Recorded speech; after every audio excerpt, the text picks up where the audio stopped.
Hello guys, it's Glummet here, and today I'm with MDA. Hey everyone, how's it going? Today we're going to be going through the new ship that's been released, the Outrider. It's piloted by Dash Render, and we're just going to be covering the kit reveal. Yeah, so we got it pulled up here. This was posted yesterday. So basically, the Outrider here is going to be a light side support with the cargo ship, Rebel, Scoundrel, and Smuggler tags. But the main tag that you need to worry about is the Rebel tag. That's where it's going to be doing most of its synergy with. So description on it, it is a daring Rebel support that increases the download of allied ships. And jumping into the kit here, on the basic, deal physical damage 3 times to target enemy and inflict critical damage down for 2 turns. On the special, which is a 4-turn cooldown, deal physical damage 5 times to target enemy and dispel all buffs on them, and inflict target lock for 2 turns, which can't be resisted. And each instance of damage reduces the target's defense by 5% for the rest of the encounter, which can't be resisted. And rebel allies gain 5% turn meter for each critical hit. And the second special has a cooldown of 3. All rebel allies recover 20% health and protection and gain speed up and tenacity up for 1 turn. All rebel allies' download progress is increased by 20%, and download progress starts at 0% and is increased by 1% whenever a rebel ally scores a critical hit. Tripled if it's their turn, requires 100% download progress to activate. On the unique, the Outrider gains 60% crit chance and the granted ability data transmission until it is defeated. And the ability data transmission, you can only use it once per battle. Dispel all debuffs on all rebel allies, and they recover 50% health and protection. Grant all rebel allies Suprosa supercomputer for the rest of the encounter, which can't be copied, dispelled, or prevented.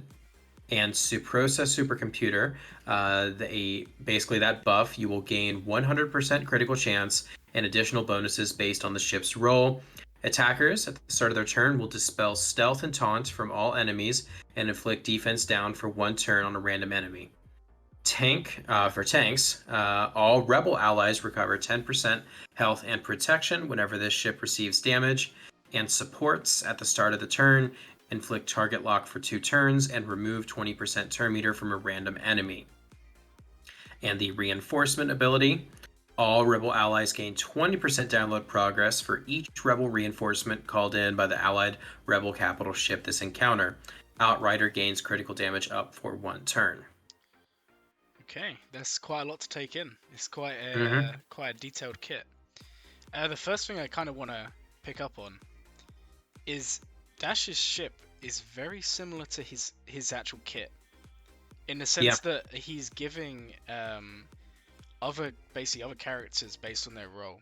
He's giving them bonuses, similar to like with Dash himself, giving tanks health or um, the other buffs.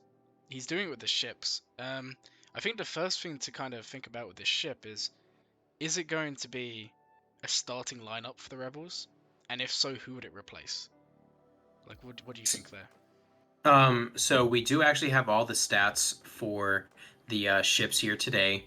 The main stats that I saw when I looked at the swgoh.gg page was that Dash is at his maximum speed. So if you were to take him to Relic 9, give him all 6-dot mods, is 209 speed.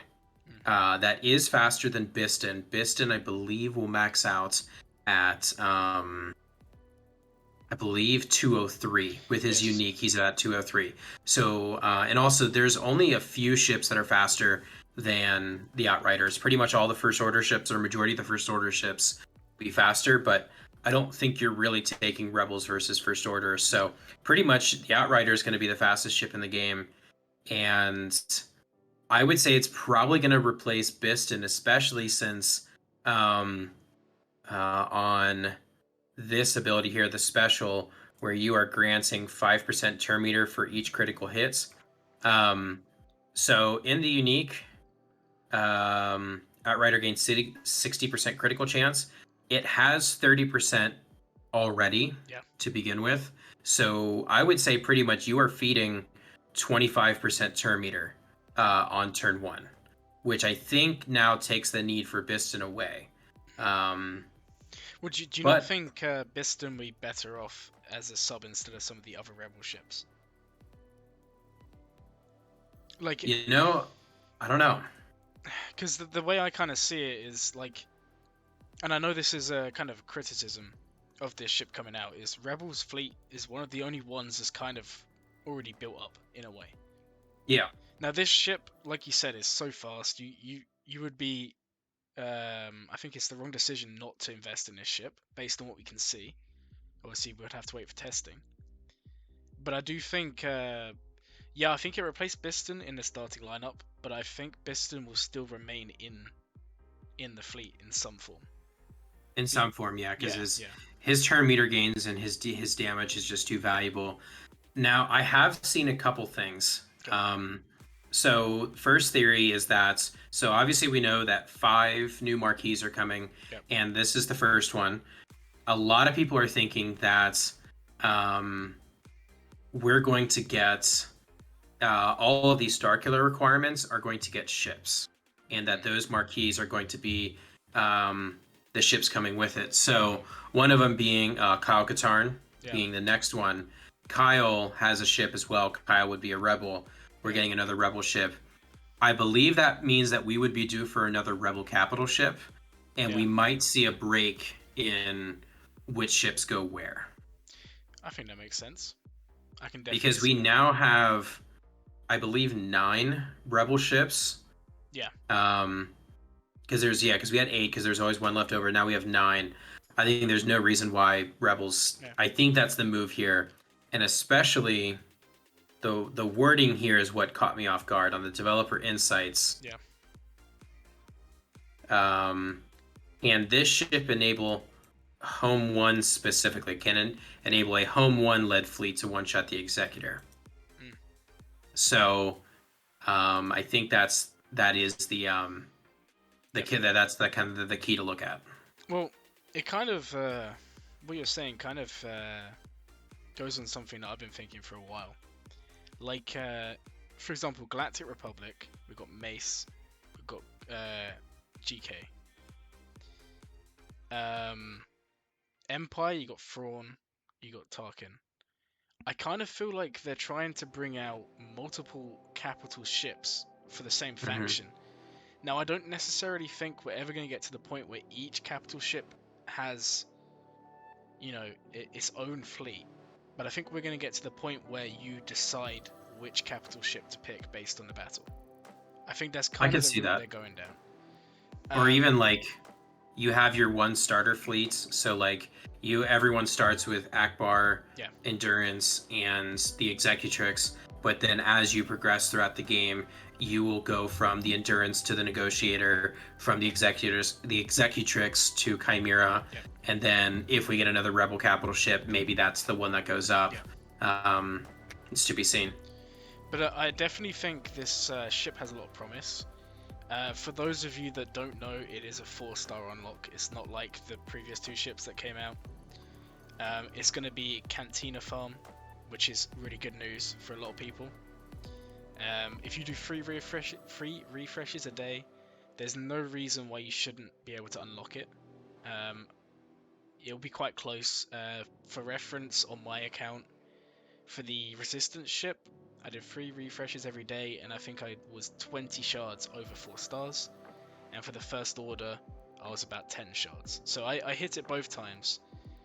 What I would say is if you have dash in any form, even at the lowest gear possible, I would still go for this ship, because if you scroll down for a second and look at the reinforcement ability for me, even if you don't have it in the starting lineup, bringing it as a reinforcement is still going to gain you 20% download progress for each reinforcement called. So if you bring it in as the last reinforcement, now the question is it going to count itself as a reinforcement there, or is it only going to count the ones beforehand? Let me take a better look at this. For each rebel reinforcement called in, that is a good question, because normally, because if it's counting itself, that's going to be a lot better. And normally if it's like not counting itself, it would say other, but since Hmm. uh, I would assume based off this wording that it should count itself. And if that's the case, I think bringing it in at low stars and having it as your fourth reinforcement to bring in wouldn't be a bad idea. Now, honestly, if you're getting to that point, it's unlikely you're going to win a fleet battle because you don't really ever want to be getting to the point of bringing in 4 reinforcements. But this does open, depending on testing, if the Outrider comes in last on defense, that could be interesting. Or on offense, and if you've just got a weaker Rebel fleet, I think having it as a reinforcement, just unlocking it, is going to bring a lot of potential. I think long term, you want to be having this in your starting lineup because it's going to give the Terminator gain. You're giving all the buffs. But I think short term, for anyone who can unlock it, go for it. That's just what I think. I think this ship is really, really good. I'm interested by the tags as well. Like, what other smuggler ships have we had? I'm trying to think. We don't have any other smuggler ships. Yeah, That is a new tag. Yeah. I'm curious if they're going to add Lando's Falcon and Han's Falcon and give it, because both of those characters have the smuggler tags. Yes, yeah. So I'm curious to see if that will get it as well. Because now the cargo ships, I believe it is Ebon Hawk, Han's Falcon, the Ghost and the Phantom. Yeah. And then it's Houndstooth is on there. Houndstooth, Slave One, and the Razor Crest. Yeah.